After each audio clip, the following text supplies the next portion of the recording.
Okay. Hey there. Hello. Hi, Erin. Ah, right, so we're back. Okay. Sorry, I'm that was s- someone set off a wrong alarm in the area of Okay. the building, and it set off as a fire alarm. So, Jeez. Yeah, I just wondering, is there something wrong, or it was just a False prevention alarm. yeah, it event? was it wasn't a drill, but it was a false alarm, so that's good. Okay.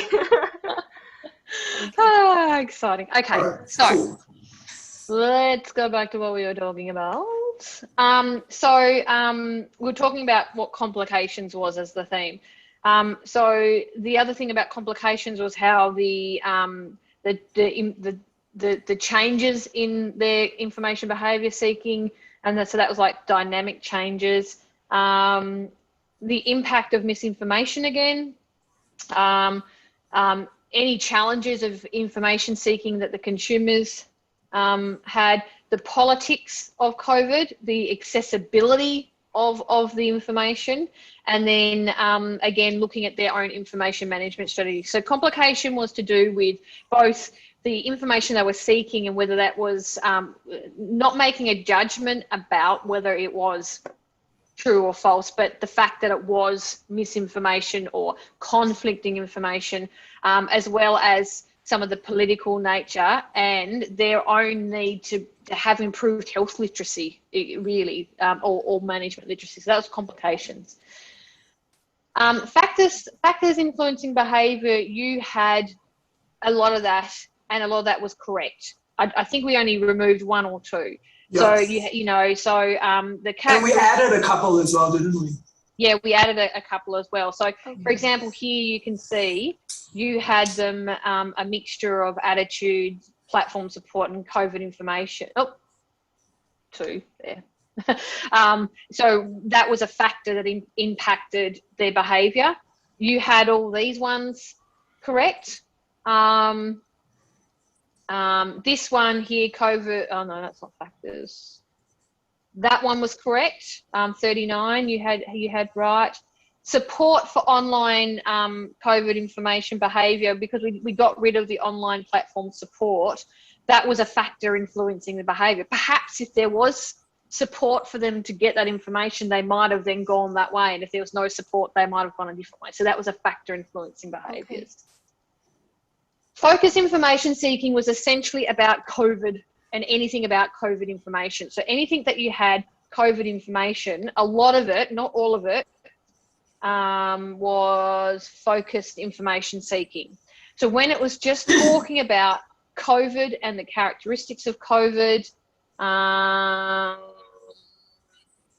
characteristics of COVID information, that was focused information seeking. So they're actually looking for specific information, and it's about COVID. Information impact is when something has happened because they've sought information. So maybe they have an increase in skepticism. Did I have that?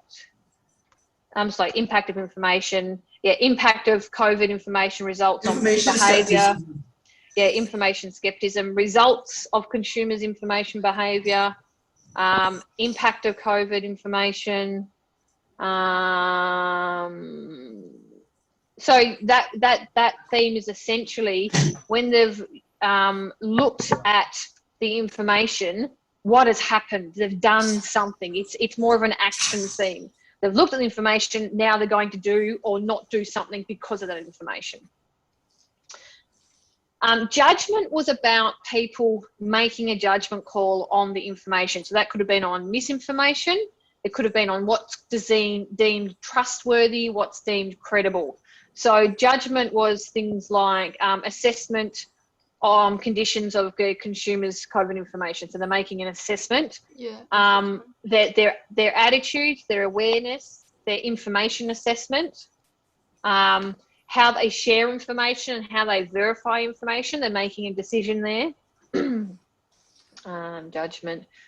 Their skepticism. They've made a decision that they're going to trust or not trust information.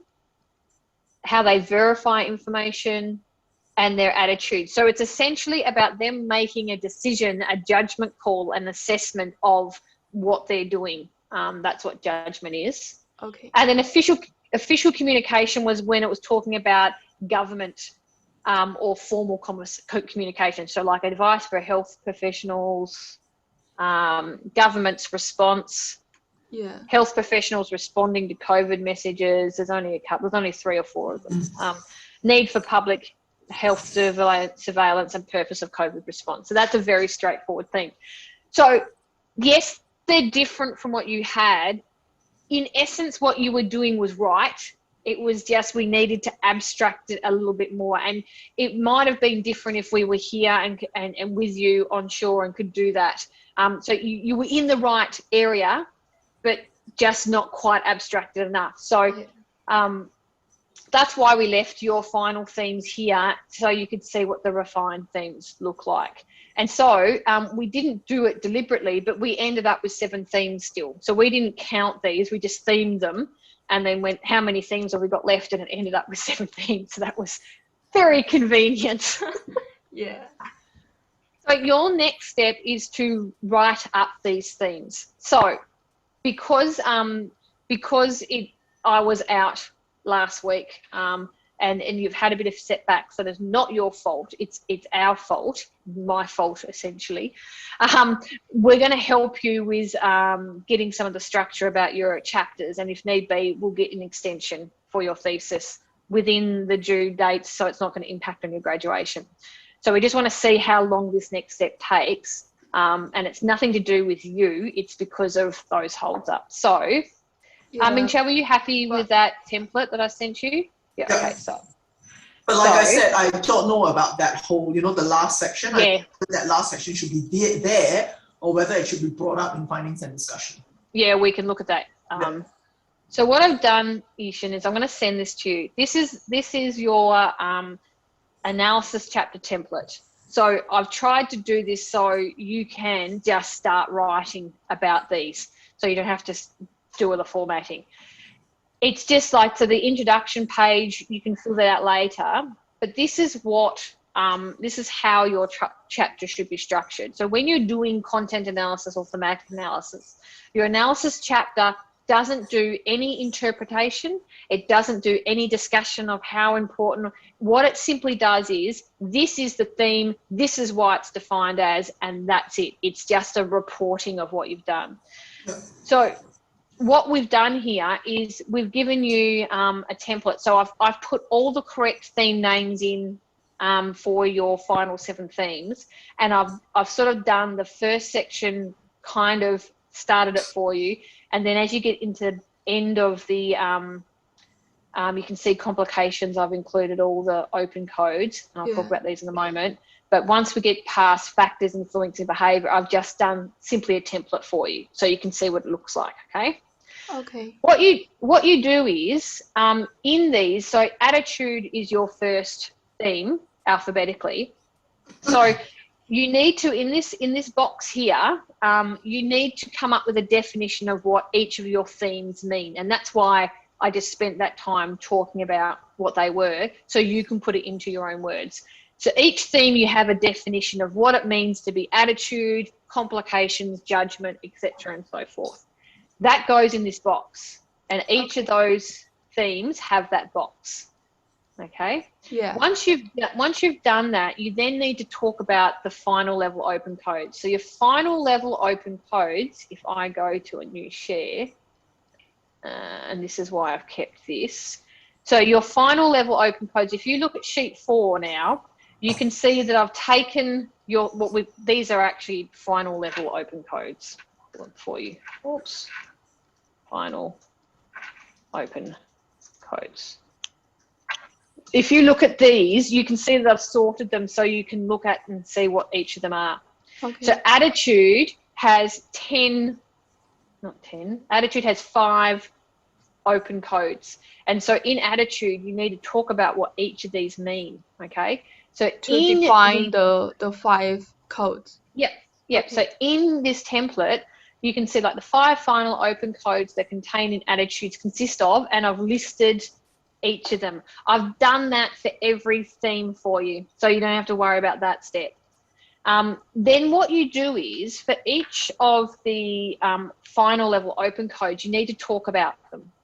The first one is what it means to be coping with negative emotions. So what does the final open code of coping with negative emotions mean? It's a definition, okay?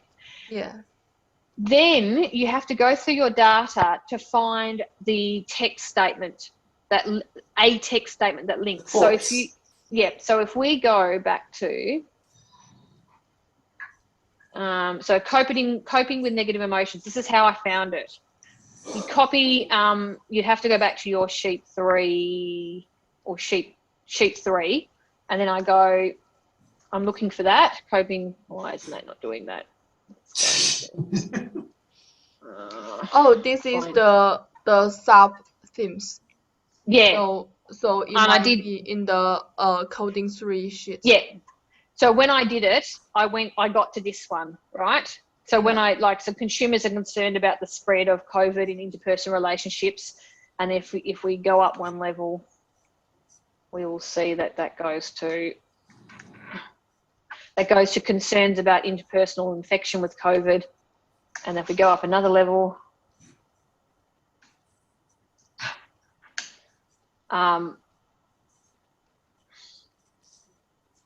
see that's concerns, and then next one,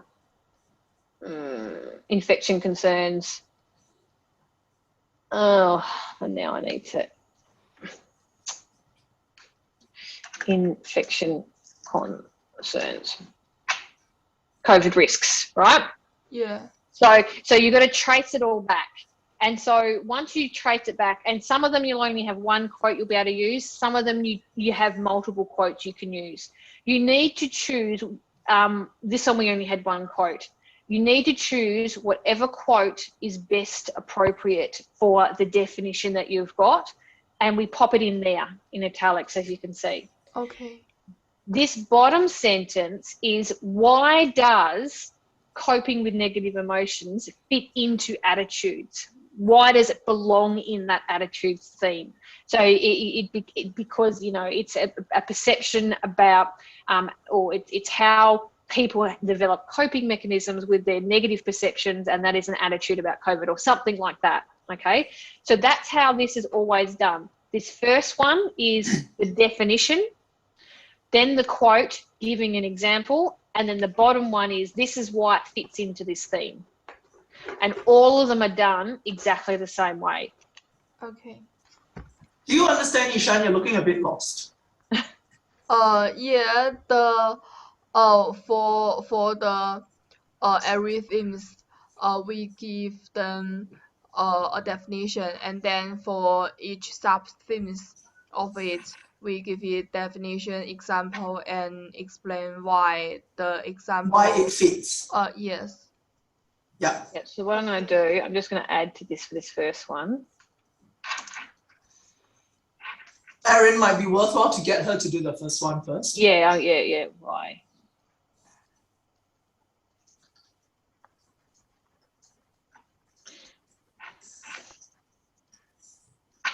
So what we'll do over the rest of this day, how many codes are there? There's 5 final codes in attitudes. Can you, once we've finished, for attitudes only, and only do it for attitudes, can you fill out this part to see how you're going? Then Ming Chao and I will look at it. So complete the attitudes. Yeah. Okay. Complete this theme only. So don't, when you get to complications, stop. Okay. Just fill out the one that she can do, Erin. Yeah, maybe I was attitudes the shortest that she can do. Yeah, attitudes are the shortest. Okay. Yeah. Okay. And attitudes is going to probably be the most straightforward one as well, because it's not got the complication of linking. Okay. So if you can do that for us and send it to us this afternoon, we can make sure you're on the right track, and then you can fill the rest of that out. Okay. Once we've done this, we then move on to the discussion and interpretation. That's when we talk about what these things mean and how it relates back to the information seeking behaviour model, and what does it mean to literature. So this chapter it's a bit time consuming, but it should be very straightforward. you don't have to do a huge amount for your definitions here and your justifications, just a couple of sentences or a paragraph for each of them, you know, give you, and the same with your definition for the top It's not theme. like 4 or 5 lines or something like that. Yeah, so how I make it easy on myself for the theme definition, you've got 5 final open codes. You probably want about 5 sentences because each of the open codes should be talking about something a bit different. If they're not, you could probably make it 1 sentence. So think about it that way, because then you know you've covered everything. Because by reading the definition of attitudes, when the reader reads through all these final open codes, they shouldn't be surprised. It should be, oh yeah, because this was in the definition. Okay. Does that make sense? Yeah. Yeah. So I'm going to send that to you now. So you have. And you'll find, Ishan, that when you first start, it's horribly slow because you're just getting started. But once you get into the swing of things and you know exactly what to do and the steps, it will sort of like be automatic. Yeah, it will be quicker. So don't be disheartened if you find you're struggling, especially for the first thing that you're. Yeah.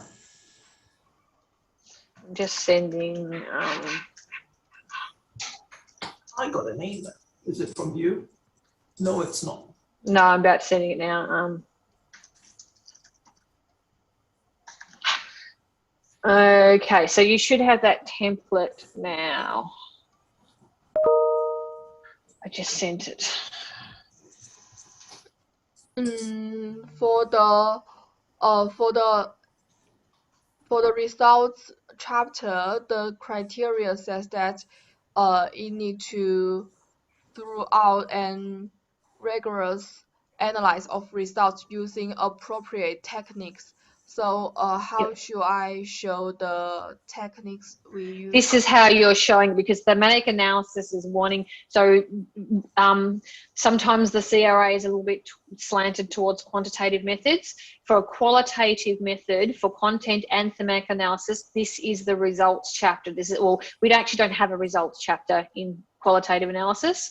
We have an analysis chapter and then a discussion and findings chapter, because qualitative research doesn't come up with results because we don't claim they're there for everyone, but we come up with findings. So this chapter, by doing what you're doing, by giving a definition, showing the raw data, and then explaining why it belongs in that theme, that is the justification process you need for your content analysis. And you'll explain that in your methodology chapter. Once you've written this chapter, we'll then go back to your methodology chapter and finish off that data analysis section, and it will make more sense and people will see that for you. So this is where these two get completed.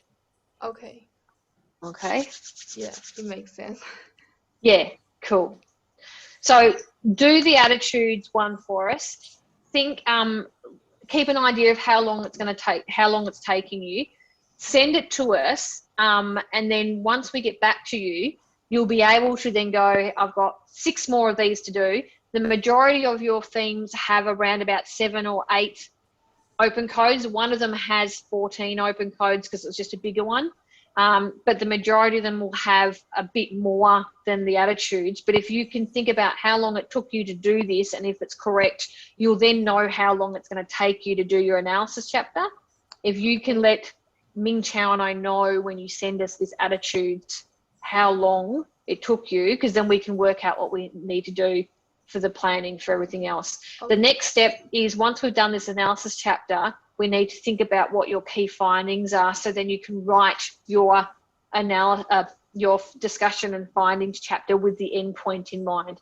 That'll also help with your presentation, because you don't have to have your thesis written to have your presentation done, as long as you know what your key findings and limitations are. So that's the next step, and Ming Chow and I will start helping you with that as well. We're not going to just make you do it all, but we need to know how long this chapter is going to take you to write first. And the presentation, it was writing in the PowerPoint that it's at the sweat week. Is that the week 14? Yeah, that's week 14 on the 18th. Yeah. So don't panic too much about the presentation. Again, Ming and Chow and I can help you with that. We can help you in the preparation for that. And you're not really going to need, if we need to do an extension, the presentation really won't need an extension, because by then we will know what the outcomes will be, essentially, so we can help you write that. The thesis is the thing that we need to see if we need an extension for you. You don't need to worry about that, because this isn't something you will be asking for. It's something that we as a supervision team will be asking, because this is not your fault. Okay, so you don't have to worry about that. But and we'll just see how we go. The deadline is at the 29th of October. Yep. Yes. So if we need to, once we've done all this, if we think we need another week or so, we'll make sure that happens for you. But at the stage, we're just going to see how long this chapter takes. Okay. And we'll go from there. Okay. Yeah. You're doing a really good job. Keep on powering through. It was really good to see that you were able to get us both the theming done yesterday and the day before. You were able to return that to us and we asked for it. So that was really, really good. So keep on doing that, because that's going to help us keep you on track as well. Okay. So Ishan, just remember, just work on attitudes. Finish it through. Yeah, don't go anymore else. Just do the attitudes, and then if wait till you hear back from us. So if use that to give yourself a little bit of a break, or if you want to start if you want to do something, start looking at your presentation structure and your slides that you're going to use and some of the headings you might want to use. Start doing little things like that. That doesn't take a lot of brain power, but gives you moving forward, and then we'll come back with you with the feedback for the attitudes theme. Okay. Okay. Yeah. Cool. Okay. Cool. All right. Okay. So we'll do to it, and we'll wait to hear back from you. Yeah, and we'll probably arrange another meeting later this week if we need to give you more feedback, if we need to give you verbal feedback because it's too complicated over email, we will. But we'll wait to hear about attitudes, and if we need to meet then again this week, we will. Okay. Thank you for your help. That's okay. You're doing a great job. Keep on doing it. Okay. Thank you. Thanks. Bye. Bye.